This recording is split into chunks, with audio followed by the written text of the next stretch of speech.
கர்த்தருக்கு ஸ்தோத்திரம். परमेश्वर का स्तुति होवे புதிய பெந்தகோஸ்தே சபை வழங்குறதான जो नया चर्च के द्वारा தேவ சமாதான நேரம் என்ற நிகழ்ச்சியில் परमेश्वर का शांति का प्रोग्राम உங்கள் மத்தியில் கர்த்தர் என்னை கொண்டு வந்ததுக்காக आपके बीच में हम लोग आए हुए परमेश्वर लेके आया है। நான் கர்த்தருக்கு நன்றி சொல்கிறேன். मैं परमेश्वर को धन्यवाद देते हैं। இந்த நாளின் செய்தியின் தலைப்பு आज का सुच संदेश का जो हेडिंग क्या है, விழாதபடிக்கு எச்சரிக்கையாக இருக்க கடவுள். आप गिराना उशात में रहिए।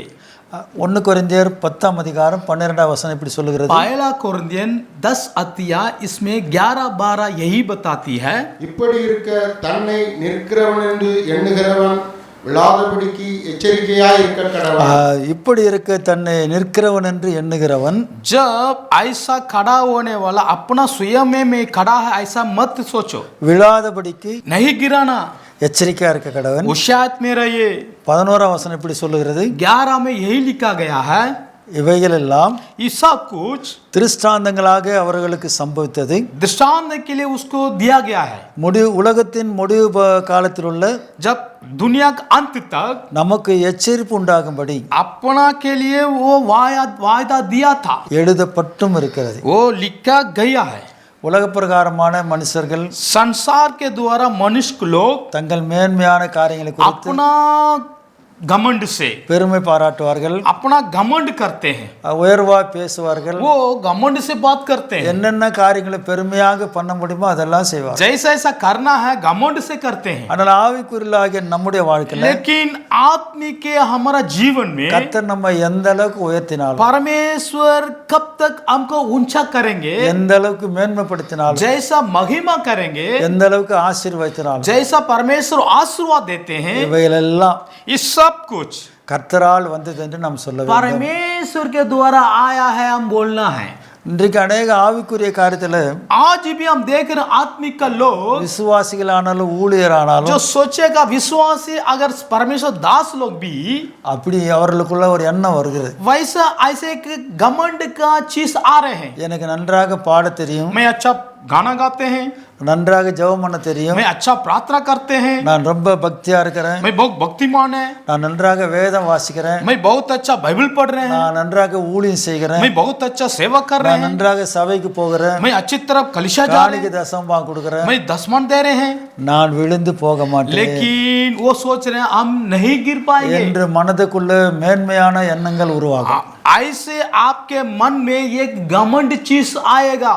இது இவர்களுக்கு தான் இந்த 12 வசனம் சொல்லப்பட்டிருக்கிறது. इसी लोग के लिए 12 वचन लिखा गया है। இப்படி இருக்க ऐसे ही क्या தன்னை நிற்கிறவன் என்று எண்ணுகிறவன் अपना से खड़ा होने वाला நாம் விழாதபடிக்கு எச்சரிக்கையா हम இருக்க வேண்டும். कभी गिराना नहीं, उशात में रहना है। இந்த முழு சரீரத்தை பாருங்க. हमारा पूरा शरीर को देखिएगा, இந்த முழு சரீரமும் நம்முடைய ஆண்டவர் நம்ம கொடுத்த இந்த 2 கால்கள் பலத்தினால தான் நிக்குது. जो परमेश्वर हमको शरीर दिया है उसको 2 पैर से हम लोग खड़ा है। யாரோ திடீர்னு கீழே வந்துட்டா अगर मान लीजिए कोई गिर गया, அவங்கள நம்மால ஒரு ஆள் தூக்குறது ரொம்ப கஷ்டமா இருக்கு. वो एक आदमी जाकर उसको उठाने के लिए कष्ट है, ஏன்னு சொன்னா எப்படி 75 கிலோ 70 கிலோ இருப்பாங்க வெயிட். क्योंकि वो 70 का किलो 80 का किलो हो जाएंगे वजन। இன்னும் அதிகமா வெயிட்டா இருக்கவங்கள தூக்குறது இன்னும் கடினமா இருக்கும். अभी वजन हो जाएंगे तो वो खड़ा नहीं हो पाएंगे, उठा नहीं पाएंगे।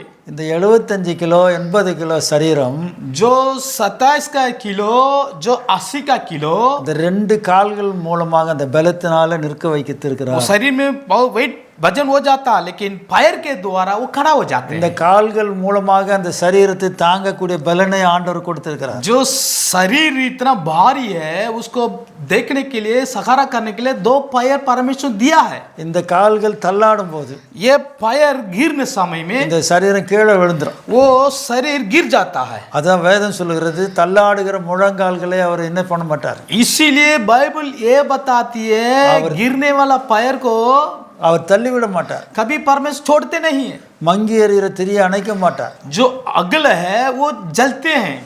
ஆண்டவர் நம்ம எப்போதும் परमेश्वर हमको कभी भी நாம் விழுந்து விடாதபடி हम गिराना नहीं चाहते हैं, நாம் தொடர்ந்து பயணம் செய்யும்படி, लगातार हम प्रयास करना தொடர்ந்து है, ஊழியம் செய்யும்படி, वो लगातार हम सेवा करना நாம் है, தொடர்ந்து ஆண்டவருக்கு என்று சேவை हम செய்யும்படி लगातार सेवा करना है। ஆண்டவர் நமக்கு பலன் தருகிறார். परमेश्वर हमको ताकत देते हैं, ஆனாலும் लेकिन நாம் நம்முடைய பலத்தினால் அல்ல, सोचिएगा हम अपना ताकत से नहीं है, நம்முடைய அறிவினால் அல்ல, अपना दिमाग से नहीं है, நம்முடைய படிப்பினால் அல்ல, अपना पढ़ाई के दौलत नहीं है, நம்முடைய திறமையினால் அல்ல, अपना टैलेंट में नहीं है, நம்முடைய அறிவினால் அல்ல, अपना दिमाग में नहीं है। இதெல்லாம் கர்த்தரால் வந்ததுன்னு சொல்லணும். ये सब कुछ परमेश्वर ने मुझे दिया है बोलना। ஆண்டவரால் வந்ததுன்னு நாம் எப்போ சொல்றோமோ கர்த்தர் அப்ப जब आप बोलेंगे ये सब कुछ परमेश्वर ने मुझे दिया है बोलेंगे तो இன்றைக்கு கொஞ்சம் ஆசீர்வாதமாய் விசுவாசிகளோ ஊழியக்காரர் இருப்பாரானால் आज ही सेवक लोग थोड़ा सा आशीर्वाद में रह रहे हैं, அவர்கள் ரொம்ப மேன்மையான காரியங்களை பேசுவார்கள். लेकिन थोड़ा सा रहकर बहुत घमंड से बात करते हैं। உலகத்து மனுஷர் போல எல்லா காரியத்திலும் மேன்மையாக காட்டிக்கொள்வார்கள். सारा संसार लोग बोलते हैं वैसे घमंड से बात करते हैं। உங்களுக்கு ஒரு வசனத்திலிருந்து ஒரு உதாரணத்தை நான் சொல்லும்படி விரும்புகிறேன். मैं एक वचन के द्वारा आपसे मैं बात करना चाहते हैं। சீஷர்கள் பிடித்த வலையில जो यीशु मसीह के शिष्य लोग जाली डाले थे, 153 பெரிய மீன்கள் இருந்தது. 155 का मछली उसमें मिला था, ஆனால் வலை கிழிந்து போக लेकिन जाली कभी टूटा नहीं है। கர்த்தர் நம்ம எவ்வளவு உயர்த்தினாலும் परमेश्वर जितना हमको बढ़ा दे, எவ்வளவு மேன்மைப்படுத்தினாலும் जितना महिमा दे, நம்முடைய விசுவாச ஜீவியம் கெட்டு போக கூடாது.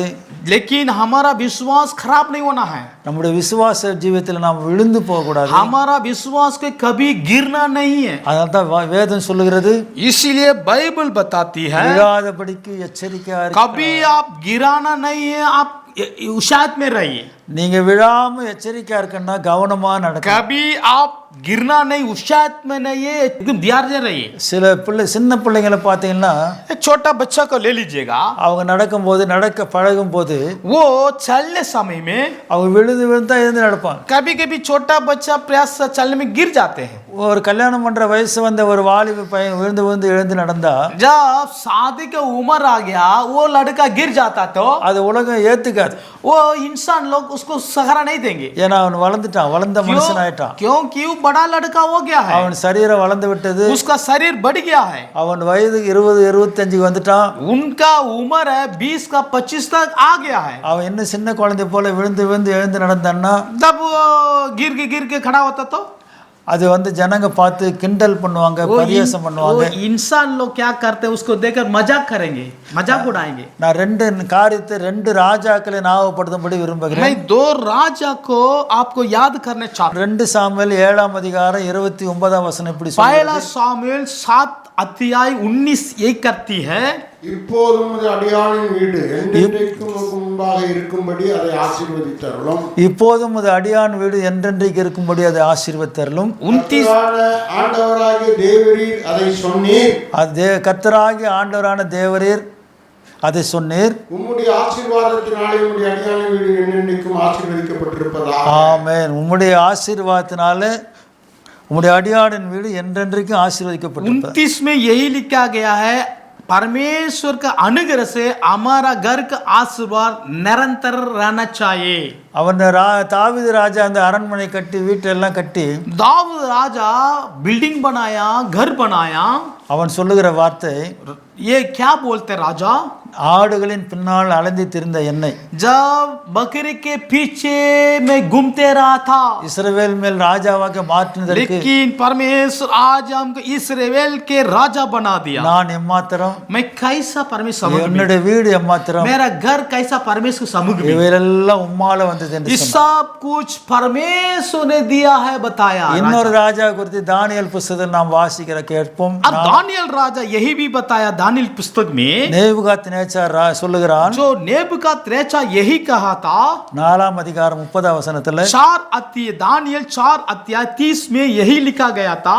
அவன் சொல்லுகிறத பாருங்க, नेबुकदनेस्सर यही कह रहा थे, இது என் வல்லமையின் பராக்கிரமத்தினால் என் மகிமை பிரசாபத்திற்கென்று ராஜ்யத்துக்கு அரண்மனையாக நான் கட்டின மகா பாபிலோன் அல்லவா. கர்த்தருக்கு சோதி, என்னுடைய ராஜ்யத்தின் மகிமைக்காக, मेरे राज्य क्या महिमा के लिए मैं बनाया, என்னுடைய பெருமைக்காக मेरे घमंड के लिए मैं उसको बनाया, நான் கட்டின ராஜ்யபாரம் அல்ல மாளிகை அல்லவா என்று சொல்லி मैंने उसको बनाया राज्य को, என்று சொல்லி अपना मुंह से घमंड से बोला। அவன் பெருமையாக பேசுகிறதை நாம் பார்க்கிறோம். लेकिन नेबुकदनेस्सर ने परमेश्वर के सम्मुख में घमंड में बातचीत किया, बोला 30ஆம் வசனம் இப்படி சொல்லு, இது என் வல்லமையின் பராக்கிரமத்தினால் 30 में यही बताए, मेरा ताकत है, मेरा टैलेंट ने कहा, என் மகிமை பிரதாபத்துக்கென்று मेरा महिमा प्रकाश के लिए ராஜ்யத்துக்கு அரமனையாக राज्य का घर मैंने बनाया, நான் கட்டின மகா பாபிலோன் அல்லவா என்று मैंने சொன்னான். बनाया महा बाबिलोन है। இந்த வார்த்தை यही शब्द ராஜாவின் வாயில் இருக்கும்போது जब राजा का मुंह से निकलने समय में வானத்திலிருந்து ஒரு சத்தம் உண்டாகி, आसमान से एक आवाज आया, ராஜாவாகிய நேபுகாத் நேச்சாரே, राजा नेबुकदनेस्सर, உன் ராஜ்யபாரம் आपके सारा राज्य का உன்னை விட்டு நீங்கிற்றுன்னு சொன்னார். आपसे निकलकर हट जाएगा। ஆமென். 32ஆம் வசனத்துல 32 சொல்லப்பட்டிருக்கிறது, ये भी बताती है, இது உன்னுடைய ராஜ்யபாரம் உன்னை விட்டு அகன்று போகும், நீங்கி போகும் என்று சொல்ல. आपके राज्य है आपसे निकलकर चला जाएगा। மனுஷன் என்று தள்ளப்படுவாய், மனுஷன் என்று தள்ளப்படுவாய், जब मनुष्य के बीच में आप निकल जाएगा, வெளியின் மிருகங்களோடு சஞ்சரிப்பாய், வெளியின் மிருகங்களோடு சஞ்சரிப்பாய், जानवर के साथ आप जिएंगे, மாடுகளைப் போல் புல்லை மேய்வாய், மாடுகளைப் போல் புல்லை மேய்வாய், गाय के तब आप खाएंगे। இப்படியே உன்னதமான மனுஷருடைய ராஜ்யத்தில் ஆளுகை செய்து தமக்கு சித்தமாயிருக்கிறவனுக்கு கொடுக்கிறார் என்று நீ அறிந்து கொள்ளும் மட்டும் 7 காலங்கள் உன்மேல் கடந்து போகும் என்று உனக்கு சொல்லப்படுவது என்று விளம்பினது. இந்த வார்த்தை यही वचन அடுத்த நிமிஷத்துல சொல்லப்பட்டு அந்நேரமே இந்த வார்த்தை நேச்சாரிடத்தில் நிறைவேறிட்டு இந்த நேபுகாத் மனுஷரிடத்திலிருந்து தள்ளப்பட்டான், கர்த்தருக்கு மகிமை. மாடுகளைப் போல் புல்லை மேய்ந்தான். இந்த நேபுகாத் நேச்சார் தள்ளப்பட்டதுக்கு காரணம், जब नेबुकदनेस्सर परमेश्वर समूह से गिर गया, उसका कारण क्या है? இது என்னால் உண்டாக்கப்பட்டது, उसने परमेश्वर समूह में घमंड से बोला, ये अपना बनाया, என்னுடைய மகிமைக்காக ये உண்டாக்கப்பட்டது. मेरा महिमा के लिए बनाया। அப்படி பெருமையாக பேசினதுனால जैसा घमंड से बोला था, அவன் தள்ளப்பட்டான். परमेश्वर के समूह से गिर गया था। தாவீது ராஜா दाऊद राजा, இதெல்லாம் கர்த்தரால் வந்ததுன்னு சொல்லி उसने कहा ये सब कुछ मेरा नहीं है, परमेश्वर के द्वारा आया था। கர்த்தரை உயர்த்தினதுனால परमेश्वर का नाम को ऊंचा किया था, அவருடைய ராஜ்யம் சிறப்பட்டது. उनका राज्य बढ़ गया। எனக்கு அன்பானவர்களே, मेरे प्रिय लोग, இந்த செய்தியை பார்த்து கொண்டிருக்கிற கேட்டு கொண்டிருக்கிற உங்களுக்கு ये सुसंदेश का देख रहे हैं, सुन रहे हैं आपको, நான் சொல்லுகிற ஆலோசனை என்ன मैं என்று क्या சொன்னால், आलोचना आपको देते हैं? கர்த்தர் உங்களை நம்ம எந்த வரைக்கும் உயர்த்தினாலும், अगर मान लीजिएगा परमेश्वर किसी समय में आपके ऊंचा स्थान में रखने समय நம்ம में, எந்த ஸ்தானத்துல வைத்தாலும், किसी स्थान में आपको परमेश्वर रखने समय में, நமக்கு எந்த மேன்மையான காரியத்தை கொடுத்தாலும், किसी परमेश्वर महिमा का देने இது समय में, கர்த்தரால் வந்தது என்று நாம் சொல்லும்போது आप याद कीजिएगा, बोलना है ये परमेश्वर के द्वारा आया है, நாம் மேன்மேல் ஆசீர்வதிக்கப்படுவோம். तब आप और अधिक से आशीर्वाद मिल जाएंगे। இது என்னால் வந்தது என்று சொன்னா நான் விழுந்து போவோம். अगर मान लीजिए ये मुझसे मिला है ऐसा बोलेगा, गिर जाएगा। நான் விழுந்து போகாதபடிக்கு हम कभी गिरना नहीं चाहिए, எச்சரிக்கையா இருப்போம். हम होशियार में रहना। கர்த்தர் இந்த வார்த்தைகளை ஆசீர்வதிப்பார். परमेश्वर एक सुसंदेश को நாம் आशीर्वाद दे। ஜெபம் பண்ணுவோம். हम प्रार्थना करेंगे, ஆண்டவரே, हे परमेश्वर, இந்த செய்திக்காக நன்றி ये செலுத்துகிறோம். सुसंबंध संदेश के लिए मैं धन्यवाद இது देता हूं। எங்களால் உண்டானது, ये हमारा ताकत नहीं है, என்னுடைய முயற்சினால் ये உண்டானது, हमारा टैलेंट नहीं है, என்னுடைய படிப்பினால் हमारा உண்டானது, पढ़ाई से नहीं है, என்னுடைய பக்தினால் உண்டானது, हमारा भक्ति से नहीं है, என்னுடைய முயற்சினால் உண்டானது हमारा प्रयास से नहीं है, என்று சொல்லி वैसा हमें नहीं बोलना। நாங்கள் हम எங்களையே நம்பிக்கொண்டிருக்கும் போது अपना से हम विश्वास नहीं करना, நாங்கள் உம்முடைய கிருபையை இழந்து விடுவோம். प्रभु आपका अनुग्रह हम छोड़ देंगे। இதெல்லாம் உம்மால வந்தது என்று சொல்லி लेकिन ये सब कुछ परमेश्वर द्वारा आया है, நாங்கள் நம்பி मैं विश्वास करते हैं, நாங்கள் இன்னும் ஆசீர்வதிக்கப்பட मैं और आशीर्वाद होने के लिए எங்களுக்கு உதவி செய்யும். मुझे मदद कीजिए प्रभु। நாங்கள் விழுந்து விடாதபடி எங்களை காத்துக்கொள்ளும். हम कभी गिरना नहीं, मुझे सहारा दीजिए। இந்த செய்தியை ஒளிபரப்பு கொண்டிருக்கிற ஜாய் டிவி நிறுவனத்தை ஆசீர்வதி. जो यीशु संदेश का टीवी, जॉय टीवी को आशीर्वाद दीजिए। நிறுவனருக்கு நல்ல சுகம் பெறத்தார். उसका मालिक को अच्छा ताकत दीजिए। இதை பணிபுரிய தம்முடைய பிள்ளைகளை ஆசீர்வதி. उसका जो काम करते हैं उन लोग को भी परिवार को आशीर्वाद दे। தொடர்ந்து நடத்தும். लगातार आप संभालिए। மொழிபெயர்க்கிற பாஸ்டர் ஆசீர்வதியும். जो ट्रांसलेट हिंदी में ट्रांसलेट कर रहे हैं सरवणन अब्राहम को आशीर्वाद दे। பைபிள் வசனத்தை வாசித்த அருமையான பிஷப் ஆசீர்வதி. जो बाइबल वचन को पढ़ रहे हैं बिशप जी को आशीर्वाद दे। தொடர்ந்து பொறுப்பெடுத்து நடத்தும். लगातार आप संभालिए। கனம் துதி மகிமெல்லாம் உமக்கு தருகிறோம். सारा आदर इज्जत महिमा आपको देते हैं। இயேசுவின் நாமத்தில் கேட்கிறோம் பிதாவே. यीशु मसीह के नाम से मांगता हूं पिताजी, आमीन। கர்த்தர் உங்களை ஆசீர்வதிப்பாரா. கர்த்தருக்கு ஸ்தோத்திரம்.